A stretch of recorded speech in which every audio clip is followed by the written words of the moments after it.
விதைக்க தெரிந்த ஒருவன் விதைகளை எடுத்துக்கொண்டு விதைக்க புறப்பட்டான். வழியில் சில விதைகள் விழுந்தன, பறவைகள் பட்சித்தன. சில விதைகள் பாறையில் விழுந்தன.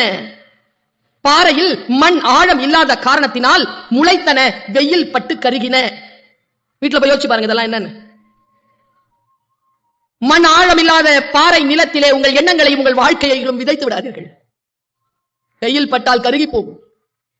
வழியில் சிந்தி விடாதீர்கள், பட்சிகள் பட்சித்து போகும். அடுத்து சொல்லுது பாருங்க, சில விதைகள் முட்களில் விழுந்தன, முள் நெருக்கடித்தது ஒன்றுமில்லாமல் ஆயின.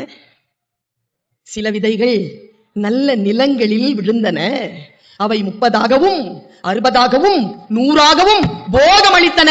காது இருக்கின்றவர்கள் கேட்க கடவீர்கள். அடையப்பா, எந்த மதமா இருந்தாலும் போட்டுங்க, எனக்கான விஷயம் கிடைச்சதா, எனக்கான பருக்க கிடைக்குதா?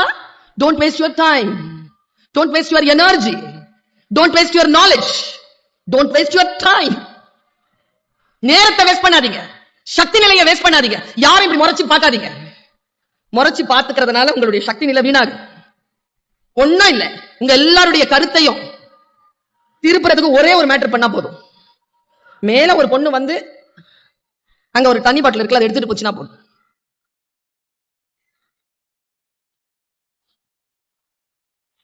இங்க நான் வைத்தால கத்திக்கிட்டு ஏதோ சொல்லிட்டு இருப்பேன், காது இருக்கின்றவர்கள் கேட்க கடவீர்கள். கவனம் குழந்தைகளை.